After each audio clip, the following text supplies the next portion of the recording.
ஒரு சமயத்துல மேய்ப்பூருங்கிற ஒரு கிராமத்துல ரமேஷ் தன்னோட பொண்ணு கூட இருந்தாரு. அவர் ரொம்பவே ஏழை. அவரு செருப்பு தைக்கிற வேலையை செஞ்சு எப்படியோ அவங்க வாழ்க்கையை நடத்திக்கிட்டு இருந்தாங்க. ஒரு நாள் பயங்கரமா மழை பெஞ்சிட்டு இருந்தது. வர வழியில அவரோட கால் சறுக்கிறதுனால அவர் கீழே விழுந்துட்டாரு. அப்புறம் அவரோட ஒரு கால் உடைஞ்சு போச்சு. வீட்டுக்கு வந்து, மகளே மீனா, எங்கம்மா இருக்க? எனக்கு கொஞ்சம் உதவி பண்ண. மீனா அவங்க அப்பாவோட குரலை கேட்டதும் அங்கிருந்து ஓடி வந்தா. அப்புறம் அவரை பார்த்து அவ அழுதா.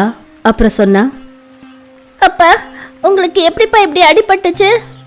ரமேஷ் வழியில நடந்த விஷயங்கள் எல்லாத்தையும் சொன்னாரு. அதை கேட்டுட்டு மீனா யோசிச்சா, இப்ப எப்படி இந்த வீட்டை நடத்துறது? வீட்டுல ரொம்ப கொஞ்சம் பொருட்கள் தான் இருக்கு. அப்புறம் இவ்வளோ மழை பெய்யுது, வேலையை தேடி கூட எங்கேயும் போக முடியாது. ரமேஷோட வீட்டுல இருந்து கொஞ்சம் தூரத்துல கிராமத்து தலைவர் ராம்லாலோட வீடு இருந்தது. அவரு ஒரு ரொம்ப பெரிய பணக்காரர். அவருக்கு ஒரு பையனும் இருக்கான். அவனுடைய பேரு கோபால். கோபால் ரொம்பவே திமிரு பிடிச்ச பையன். கொஞ்ச நாள் முன்னாடிதான் மீனாவோட அப்பா கிட்ட ராம்லால் பேசுறத அவ கேட்டுட்டு இருந்தா. அவர் வீட்டுல வேலை செய்யறதுக்கு ஆள் வேணும்னு அவர் சொல்லிட்டு இருந்தாரு. மீனா ராம்லால் வீட்டுக்கு போனா. மாமா, உங்க வீட்டுல வீட்டு வேலை செய்யறதுக்கு ஆள் தேவைதானே? ஆமா, தேவைதான். ஆனா நீ அதை எதுக்கு கேக்குற?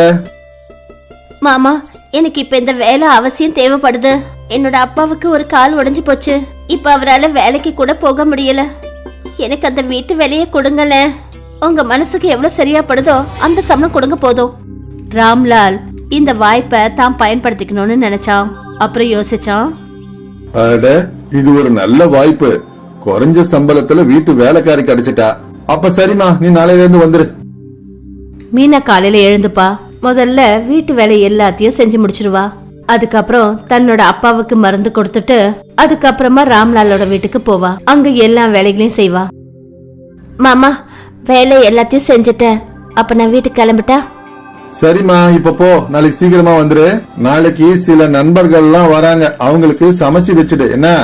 தலைய அசைச்சிட்டு சரிங்க மாமா. மீனா வீட்டுக்கு போனா. அங்க வீட்டுல பார்த்தா வீட்டுல சமைக்கிறதுக்கு எதுவும் கிடையாது. அப்புறம் அவ யோசிச்சா, என்ன சமைக்கிறது?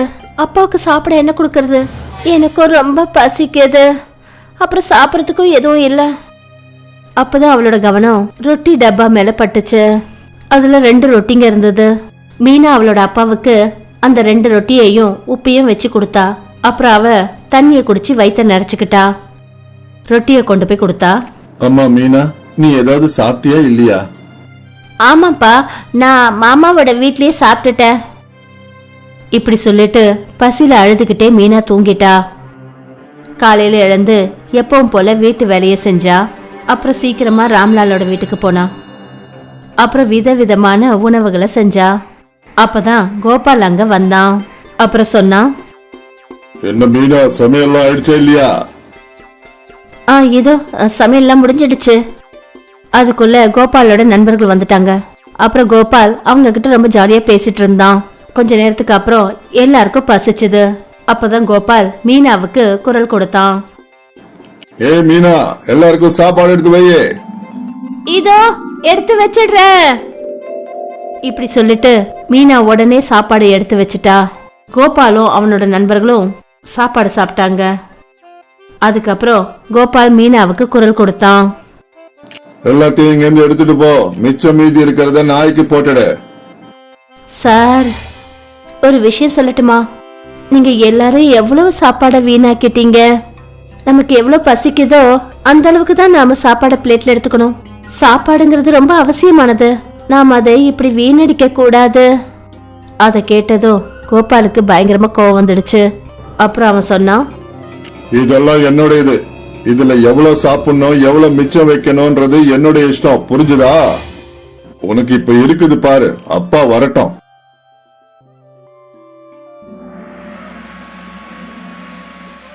மாமா, மீதி இருக்கிற இந்த சாப்பாட்டை நான் எடுத்துட்டு போட்டுமா? எப்படியும் இதை நாளைக்கு குப்பை தொட்டில தான் போடுவீங்க. சரிம்மா. மறுநாள் காலையில மீனா வந்தா. அப்புறம் வேலை செஞ்சு முடிச்சிட்டு மீதி இருக்கிற சாப்பாட்டை எடுத்துட்டு போனா. அப்பதான், ஏய், உன் கையில என்னது? அது ஒண்ணும் இல்லப்பா. மிச்ச மீதி சாப்பாடு இருந்ததுல, அது நம்ம குப்பையில தானே வீச போறோம். கொஞ்ச நாளைக்கு அப்புறம் மீனா ராம்லால் கிட்ட தன்னோட சம்பளத்தை கேட்டா.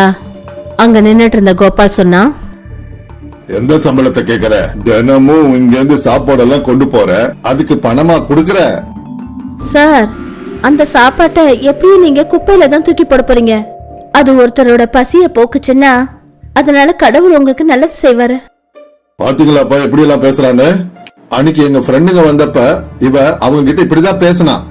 அப்பா, சாப்பாடோட சேர்த்து இவ என்னெல்லாம் கொண்டு போறான்னு தெரியல. இதெல்லாம் கேட்ட உடனே ராம்லால் மீனாவுக்கு சம்பளம் கொடுக்காமலே வேலையை விட்டு நிறுத்திட்டாரு. அப்புறம் மீனா அழுதுகிட்டே அங்க இருந்து அவ புறப்பட்டா. பெருசா இவ எனக்கு அட்வைஸ் பண்ண வந்துட்டா. இப்ப பசியோட கடப்பா இல்ல, அப்ப இவளுக்கு தெரியும். மீனா தெருவோரத்துல உட்காந்து அழுதுகிட்டு இருந்தா. அப்பதான் அவளோட டீச்சர் அந்த பக்கமா போய்கிட்டு இருந்தாங்க.